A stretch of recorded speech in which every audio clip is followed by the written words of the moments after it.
Thank you, Karishma Lakhani. I can say your name. I'm honored to introduce our commencement speaker, Dr. Timothy Law Snyder, President of Loyola Marymount University. Dr. Snyder began his term as Loyola Marymount University's 16th president on June 1st, 2015. He has over 4 decades of experience as a teacher and a scholar, and a deep commitment to Ignatian education grounded in his work at 3 Jesuit universities before LMU. Among many other accomplishments, Dr. Snyder is a nationally recognized speaker. I lost my place. Among many other accomplishments, Dr. Snyder is a nationally recognized speaker on ways to educate the millennial generation. You can find his podcast for students featuring his original music on iTunes. It's worth mentioning that Dr. Snyder was a lead singer in a rock and punk band in the late 70s. That's way cool. He's a very cool university president. Please join me in welcoming President Snyder.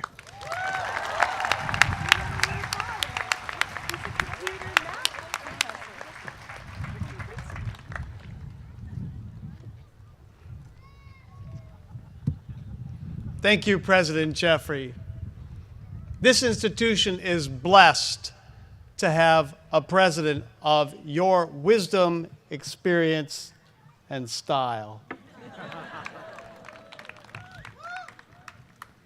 President Jeffrey, Interim Executive Vice President Shimusu, trustees, faculty, student support professionals, staff, administrators, families, mothers, fathers, siblings, tias, tios, grandparents, spouses, children, friends of the class of 2016, members of the class of 2016, I too welcome you and thank you for honoring me with the opportunity to speak with you on this glorious occasion.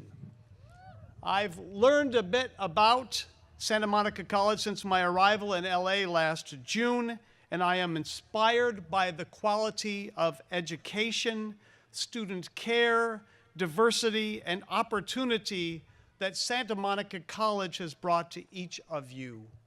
I admire the quality of the student body, the full-time students who've dedicated their main activity toward their growth, the part-timers who balance the many demands of their lives with their academic pursuits, and the great mix of goals that students have here. We at LMU, as many of you know, have a wonderful symbiotic relationship with SMC. 1/4 of our transfer students are SMC students. We enroll over 100 SMC students at any moment. Our SMC Black collegians and Adelante students spend 10 days researching every year on LMU's campus, working with our faculty and our staff members, and they exemplify ways in which we collaborate and how our work together will continue as our future rolls forward. My goals today are 2. One is to congratulate you. Congratulations, class of 2016.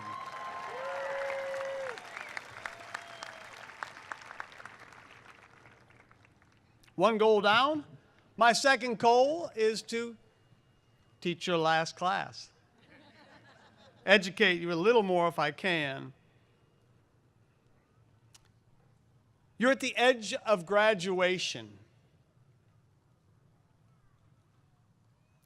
And at that moment, we have to take stock of our future, that annoying, unknown future. But it's not quite unknown.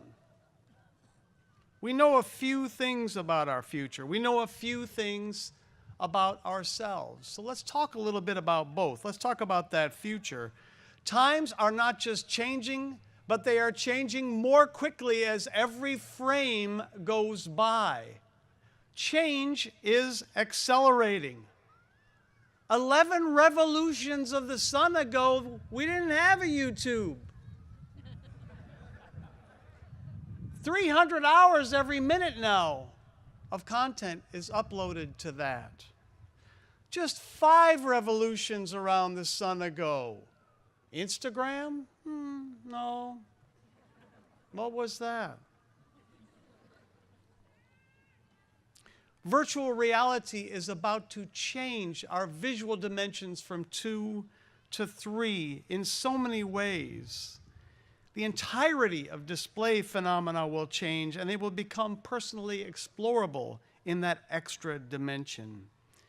And our change is not just technological. Conflicts have morphed from territorial skirmishes to complex conflation and conspiracy of economics, religion, technology, geography, communication, sociology, and so much more. And trust me, as you move on, you're going to see some mammoth changes. When I was in school, I had to speak with my folks by taking bills somewhere and getting change, standing in line, and then you'd put it in the phone. Now, you just text your parents, or you send them your geolocation pin, and they know exactly where you are at every moment. That's amazing. You poor souls. So with certainty, our future will require us to be nimble, to be educated as you are, and not just on the specifics, but you will have to be lifelong, nimble learners. And this leads me to my first piece of advice, of 3 I will share with you today. In our swiftly changing world, be a nimble, lifelong learner. I could say more about our future, but I'd like to say a few things about the most important piece of our future, and that is you. Most of you, though not all, are from the much chattered about millennial generation, the one that is ever judged, ever unfairly judged, ever met with anecdotal observation by the sages who have preceded you, who have it quite often flat out wrong. Quote, the millennials don't want to have a conversation. All they want to do is spend time with those damned phones. By 2020, millennials will, quote, spend most of their time, most of their energy sharing short social messages, being entertained and being distracted away from deep engagement with people and knowledge. They'll lack deep thinking capabilities and face-to-face social skills. These sentiments come from a survey of persons currently occupying leadership roles in organizations like Google, Microsoft, Cisco, Yahoo, Harvard, MIT, and Yale. But in fact, a new study from Weber Shandwick and the Institute for Public Relations found that millennials value in-person interactions at work and after hours even more than did and do baby boomers and Gen Xers. Yes, members of SMC's 55 and older emeritus college, even more than ye and me. It's a fact. And these facts remind us of another feature of our future. These findings remind us of another feature. The 2 million years of human evolution that we have in common will continue to drive our basic tendencies, no matter what our technology, no matter what our surroundings, and no matter what today's leaders think about you. You will continue to engage one another face to face, despite what society now wishes to claim upon you. And our evolution brings us to the heart of what I want to leave you with today. Children today are being raised in ways that are bizarrely disconsonant with our shared evolution, and particularly our human needs for creativity and identity. Are millennials pampered, self-obsessed, clueless to the challenges of the real world? No, no, and no. And here's why. I have long contended that your generation's greatest challenge is you've not been raised in environments that allow you to rehearse creativity as much as you will need to. Practice it, fail at it, learn to succeed at it. I like to say that many modern parents now train their children to accomplish stunningly complex tasks, but rarely without a recipe, algorithm, or incrementally succeeding process to assist our children. Too many parents obsessively walk their children through the steps of a learning process, often doing all the talking, all the way to college admissions events. And I've seen this where the parents speak fully on behalf of the prospective students. Parents accompany students to job interviews. I know one who actually, well, I'll spare you the details. We had to get a restraining order on a parent for a student after they had quit their job after being employed. Strange. In short, too many today are raised to jump through hoops, and too few are challenged to solve on their own problems that require creative solutions. But meanwhile, let's think about that along with one other ingredient here. Let's together imagine two gardens. Gardens A and B. And let's imagine two people who approach our two gardens. Person one, when approaching the gardens, sees in Garden A nothing but a field of beautiful flowers, and sees in Garden B nothing but weeds. Person two approaches and sees in Garden A nothing but weeds, and in Garden B nothing but beautiful flowers. What's happening here? Our scenario reflects well the current state of political discourse in the United States. One is compelled to be either a conservative, a Republican, and believe that 100% of the conservative agenda is spot on, and 100% of the liberal agenda is flat out wrong. Or one must be a liberal, Democrat, and see that the Democratic agenda is fully correct and the Republican one purely maligned. Is it possible, with the myriad contemporary issues we face, that only two alternatives exist? Well, last I checked, and the math majors are going to agree, a set of 20 yay-nay issues yields over 1 million possible platforms, not just two. At Loyola Marymount University, we believe, as part of our Catholic heritage, that all persons are born persons of dignity. Persons born in the image of God. Now, no matter what your religious beliefs, I'm sure you will agree that those who live in the world of our two gardens and drink in every tenet of one script and deny every facet of the other have stripped themselves of their own dignity, their very identity. And that leads me to my second piece of advice. When you approach the world's two gardens, the world's many gardens, create your own bouquet. Create a bouquet consistent with your identity, distinct to yourself.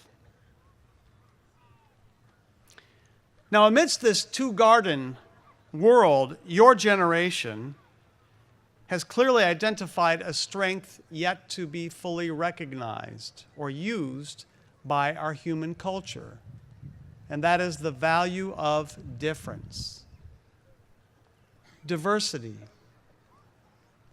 You recognize that minds different, backgrounds, ancestries diverse, can create in ways unlike what any of us as individuals or like-minded identities can create. You recognize the value of diversity in solving world challenges, people challenges, mental challenges, environmental challenges. And that's what tends to upset our youth today the most. In a world in which so many have been raised with recipes that can restrict creativity, and in a world in which we are showered with examples of people, leaders, even parents, who follow exclusively a slate created by others, nobody should be surprised when students rebel on behalf of Black lives, immigrants, jobs, or advocacy for diversity in a search for creative solutions to today's challenges. And with this in mind, I'm led to my third piece of advice, and it's a simple don't go it alone.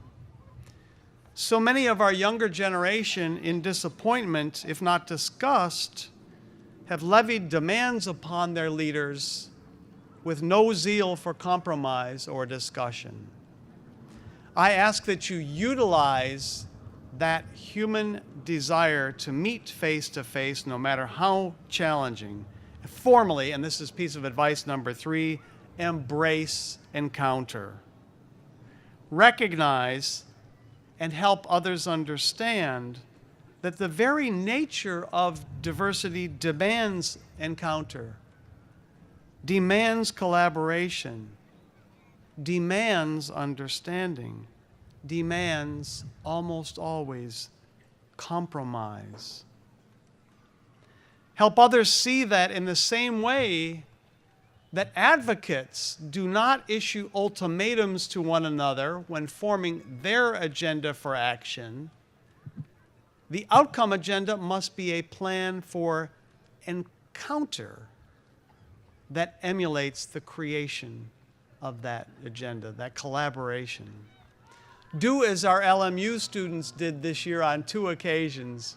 Rather than issue demands, issue goals, joint goals that allow for us to have collaborative solutions. I want you to know that amidst my open expressions of what I see in our generational cultures, I am a most expressive champion of you and your future. You have seen things and experienced things that no human beings have ever experienced. You have expressed earlier in your lives more than has been expressed personally, politically, proactively, and in some cases professionally, than has been expressed in human history. Because of you, students, I am bullish on our future. Every waking day, working with students, as is the case, I think, with the faculty here at SMC, I witness persons determined and equipped to help the world become a better place for those here, for those to come, and for the earth itself. So let me summarize my 3 pieces of advice. Number 1, in our swiftly changing world, be a nimble, lifelong learner. 2, when you approach the world's gardens, create your own bouquet. And 3, embrace encounter.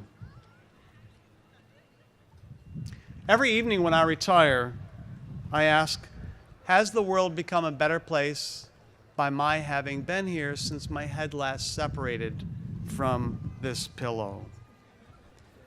My hopes and prayers for you on this day of glory is that you will ask this question and that the answer from you and from your community going forward is a loud, glowing, affirming yes. God bless each of you. And I cannot say with enough joy for you and our world, congratulations. Enjoy.